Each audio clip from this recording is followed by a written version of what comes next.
The man was mid-sentence when it happened.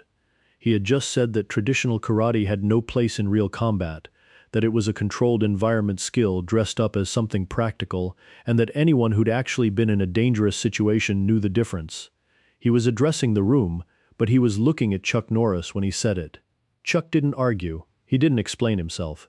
He asked the man to step onto the mat. 6 seconds later, the SEAL's shoulder was locked at an angle he couldn't reverse. His face was 8 inches from the training room wall, and every option he had was worse than staying still. Chuck released him, stepped back and waited. The SEAL straightened up, turned around, and raised his right hand to his forehead in a full military salute. He held it for 3 seconds. 3 of the men behind him did the same. That's what this story is about. Not a fight, not a confrontation that ended badly for anyone. A moment when one of the most rigorously trained men in the American military ran directly into the difference between knowing a technique exists and meeting someone who has spent 30 years making it work against people who don't want it to work. Here is how it happened. Chuck Norris arrived at Naval Amphibious Base Coronado on a Tuesday morning in the spring of 1990. He was 50 years old. He drove himself onto the base, parked without assistance, and was in the training room 20 minutes before anyone expected him. He wore plain dark training clothes and no rank insignia of any kind. Nothing in his appearance told the room what it was about to encounter. Commander Dale Whitfield had arranged the visit. Whitfield had followed Chuck's competitive record since the 1960s and believed his operators could learn something specific from exposure to high-level traditional martial arts, something the military's standard combatives curriculum didn't cover. He had been clear with Chuck about the format. This wasn't a demonstration for an audience. It was a working session. His men would engage honestly, ask hard questions, and test what they were being shown. Chuck had agreed to those terms without asking for modifications. 16 operators filed into the training room. They were respectful when Whitfield introduced Chuck. They were not impressed. Several associated his name with Walker, Texas Ranger, which had just begun airing. A television association was not useful credibility in this room. Lieutenant Commander Marcus Webb had 8 years in the teams. He was 31, 6'1", 215 pounds, and had built his physical capability through college wrestling, military combatives, and Muay Thai work accumulated during deployments in Southeast Asia. He wasn't aggressive by temperament. He was direct. He asked questions that reached immediately for the thing he actually wanted to know, and he expected answers that held up when examined. He watched the first 20 minutes of the session without speaking. Chuck was working through distance principles, showing the room how traditional striking arts managed the space between two people before any technique was applied. Some operators asked technical questions. Webb didn't. He waited. Chuck demonstrated a wrist redirection on a junior operator. The technique used the man's forward momentum to move him off his center line before he could establish a grip. The junior operator went sideways, recovered, and shook his head in the way of someone whose body had just received information his mind hadn't approved. Webb spoke. He didn't raise his voice. He said the technique worked because the junior operator had allowed it to work. He said that against a man who wasn't cooperating, in a real situation with real stakes, karate didn't work. He said it as a conclusion, not an insult. The conclusion of a man who had tested things and arrived somewhere specific. The room shifted slightly. Several operators who had been thinking the same thing were now listening differently. Chuck looked at Webb. He said he appreciated the directness. He asked Webb to step onto the mat. Webb stepped forward without hesitation. He kept his hands relaxed, weight balanced, no formal stance, the posture of a man who had learned that unnecessary preparation advertises intention. Chuck stood opposite him, hands loose, eyes on Webb's center. He said nothing and explained nothing. Webb moved first. He dropped his level and drove forward with a double-leg takedown attempt. The technique that wrestling produces at its highest level and that military combatives is built around because it works. It was fast. It was committed. It was the real thing, not a measured test. Chuck stepped 45 degrees to his left. The movement was small enough that 2 operators on the far side of the mat later said they almost missed it. As Webb's momentum carried him through the space, Chuck had just vacated. Chuck's right hand came down onto the back of Webb's left wrist, and his left hand came to Webb's shoulder. What followed wasn't a throw. Webb's own forward drive, now without a target, was redirected into a wrist lock that his body had no prepared answer for. His commitment had already gone one direction. The lock arrived at the moment that commitment had nowhere useful to go. 6 seconds from Webb's first movement. His face was 8 inches from the wall. His left arm was extended behind him at an angle that communicated, without ambiguity, that pushing against it would not improve the situation. He wasn't injured. He wasn't on the floor. He was exactly where the technique had placed him. Chuck held it 2 seconds then. He released the lock and stepped back. Webb straightened up. He turned around. He looked at Chuck with the expression of a man whose nervous system has just provided an argument that his mind cannot improve on. He raised his right hand to his forehead and held the salute. 3 operators behind him did the same. Not all 16. 3. The ones who had watched closely enough to understand precisely what had happened. Chuck nodded once. He didn't make a speech about it. He said 2 sentences. He said the technique worked because of timing and angle, not because of cooperation. He said Webb's commitment had been correct, and that full commitment applied at the wrong angle was exactly what the technique required. Then he asked Webb if he wanted to go again.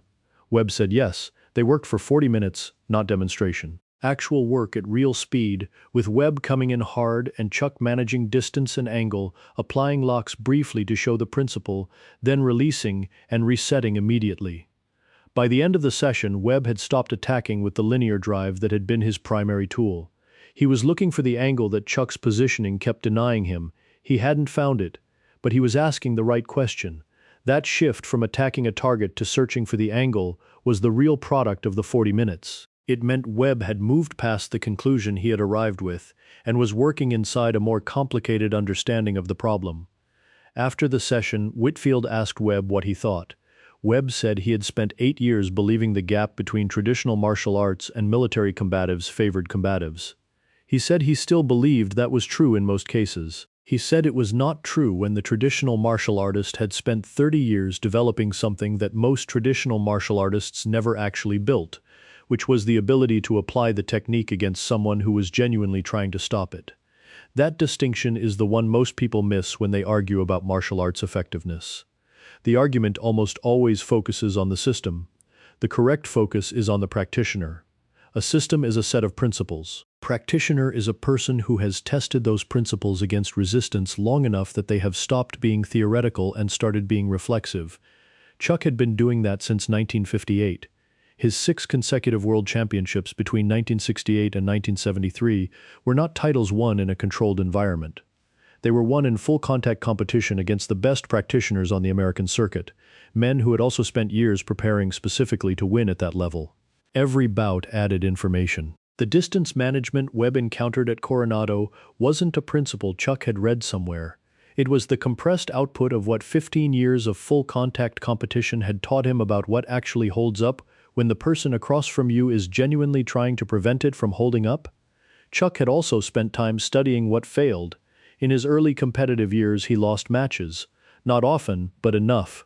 Each loss went into the training as data techniques that required conditions an opponent wouldn't provide got discarded. Techniques that worked when the opponent was committed and fast and trying their hardest got refined and kept. By the time he won his first championship, the system he was using wasn't the system he had started with. Competition had edited it. What remained was what the editing had kept. That's what Webb encountered. Not a style. A process that had survived contact with serious resistance across 3 decades and had been rebuilt around what the contact confirmed. Whitfield brought Chuck back to Coronado twice more in the following 18 months. The format was the same each time. No cooperative demonstration partners. Honest engagement, genuine resistance, and the understanding that the operators were there to test what they were being shown. Chuck had always preferred that format. His entire competitive career had been built on the principle that a technique which couldn't survive genuine resistance wasn't worth teaching. In a 2003 interview with a martial arts publication, Whitfield said that Webb later incorporated distance management principles from traditional striking arts into the combatives curriculum he developed when he moved into a training and instruction role. Whitfield said Webb credited the Coronado session as the reason he examined that material seriously. Webb had arrived believing the gap ran one direction. He left understanding the gap was more complicated and that the complication was worth pursuing. Chuck has never spoken publicly about Coronado in specific terms. He has spoken generally about the relationship between traditional martial arts and military combatives across many interviews, and his position has been consistent. He doesn't believe the two are in competition. He believes the relevant question is never which system is superior, but whether the practitioner has honestly tested what they know against genuine resistance. He has said the most capable people he's encountered weren't the ones with the most impressive credentials. They were the ones who had found out exactly what they could do and had organized everything around that honest knowledge. The salute wasn't a gesture toward a celebrity. Webb hadn't saluted a TV star or a tournament record from 20 years earlier. He had saluted a man who walked into a room full of some of the most prepared operators in the American military, heard the hardest thing they could say to him, and answered it in 6 seconds without raising his voice or offering a single word of advance explanation. The answer wasn't a demonstration of Chuck Norris's superiority over Navy SEALs. Webb was a serious man with serious training, and nothing about the session suggested otherwise. The answer was a demonstration of what 30 years of honest work produces when it meets a genuine test. Not invincibility, something more useful than invincibility. A clear, immediate, repeatable understanding of exactly where you are and exactly what you can do with the space between yourself and whoever is moving toward you. Webb had spent years building his own version of that understanding. The session showed him there was a dimension of it he hadn't yet built. The salute was how he said so. Webb didn't leave Coronado that afternoon, the same man who had walked in. Not because he had been humiliated, because he had encountered something his model of the world hadn't included, and he was honest enough to update the model. He went back to his regular training the following week. Same schedule, same partners, same combatives work that 8 years had built into his daily routine. But something was different now in the quality of his attention. He started watching distance differently. Not just the distance between himself and an opponent, but the angle at which that distance was being managed. He started noticing when his own forward commitment was being used against him in sparring, moments he had previously written off as accidents or timing errors. They weren't accidents, they were the thing Chuck had shown him, appearing in smaller forms in his everyday training, because it had always been there and he had never had a reason to look for it before. He started asking questions. He reached out to Whitfield about getting access to training materials from traditional striking arts. Whitfield connected him with 2 instructors in the San Diego area who had competitive backgrounds in Tang Soo Do and Shotokan. Webb trained with both of them on his own time, outside his official schedule, for the better part of a year. He wasn't converting to a new system. He was filling a gap that 6 seconds against a wall had made impossible to ignore. The other 15 operators processed the session differently depending on what they had brought into the room that morning. The ones who had watched most carefully came away with genuine questions about distance management. A few dismissed the session as a favorable matchup. Chuck's experience against Webb's forward-committed style, a combination that had produced an outcome that a different pairing might not have produced. That reading wasn't entirely wrong, it was incomplete. What it missed was that Chuck had spent 30 years developing the ability to create exactly that combination regardless of who was in front of him, to position himself and manage the distance in a way that made his opponent's commitment the instrument of their own undoing. The favorable matchup wasn't luck, it was the product of 30 years of work specifically designed to produce it consistently. Whitfield understood that distinction. It was why he had invited Chuck in the first place, and why he brought him back twice more in the following 18 months. Each subsequent session followed the same format. Genuine resistance, honest questions, no cooperative partners. Chuck preferred it that way. He had always said that a technique demonstrated against a cooperative partner was a technique demonstrated in a vacuum. The only honest demonstration was against someone who was genuinely trying to stop it. The second session produced a moment that Whitfield described in the same 2003 interview. A different operator, younger than Webb and with less experience, had watched the first session's outcome and arrived at the second one wanting to find the counter. He had spent time between sessions thinking about how to defeat the angle step that had redirected Webb. He came in and deliberately attacked at an angle himself, trying to remove the linear commitment that had been redirected. Chuck adjusted immediately, shifting his own position in response to the adjusted angle, and produced an outcome from the new geometry that was as clean as the first. The young operator sat on the mat afterward and laughed. Not from embarrassment, from the genuine amusement of a man who has just watched someone solve the problem he thought he had prepared for, and understands that the solving happened too fast for preparation to have been the relevant variable. That was the thing about Chuck's capability that took people time to understand. It wasn't a specific technique. Techniques can be prepared against. What Chuck had developed was a capacity for real-time spatial problem solving at a speed that preparation couldn't match, because the preparation would always be one step behind the adjustment. 30 years of full-contact competition had built in him a quality of physical intelligence that operated below the level of conscious decision. He didn't think about the angle step, he didn't calculate the wrist lock. His body had made those choices 10,000 times under genuine pressure and had learned to make them faster than deliberate thought allowed. That's what 30 years of honest competition actually produces in a person. If the competition is real and the feedback is honest, not a set of techniques, a nervous system that has been educated by genuine consequences to make the right choice before the mind has finished forming the question. Webb understood this eventually. It took him longer than the session itself. The session gave him the data point. Processing what the data point actually meant took time and additional training. When he moved into his instruction role within the Naval Special Warfare community, he incorporated what he had understood into the curriculum he developed. Not wholesale.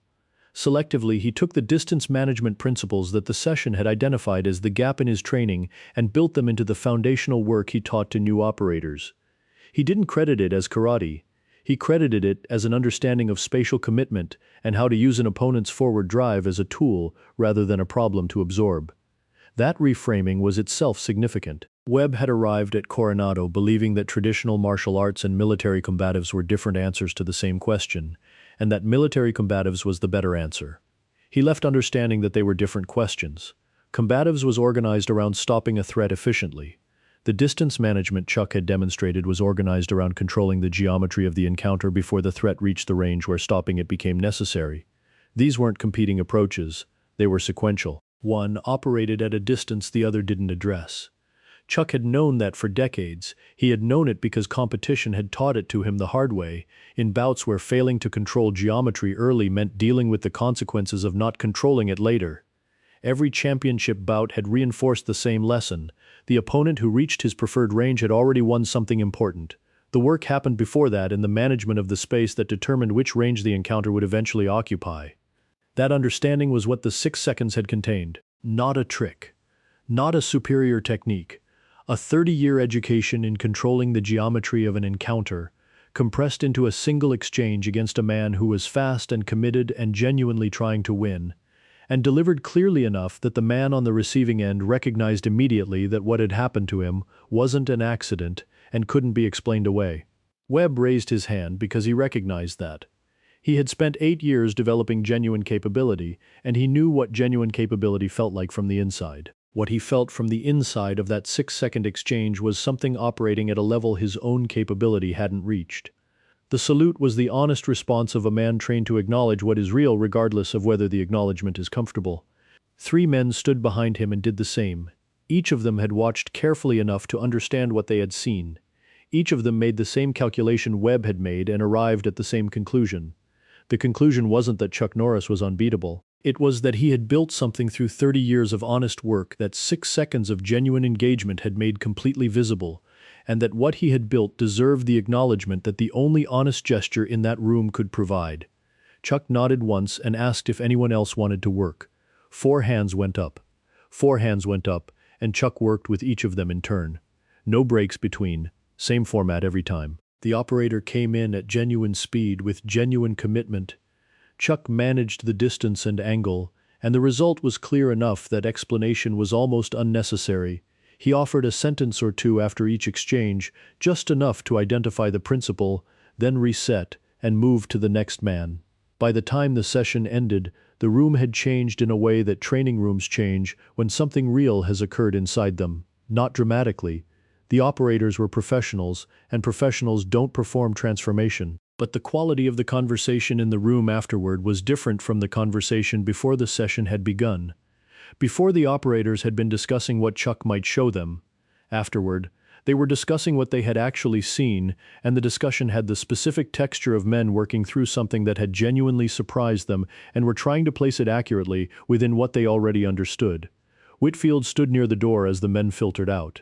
He shook Chuck's hand and said something that he would repeat in that 2003 interview. He said that in 20 years of arranging outside instruction for his men, he had never seen a room full of operators adjust their questions mid-session the way this room had.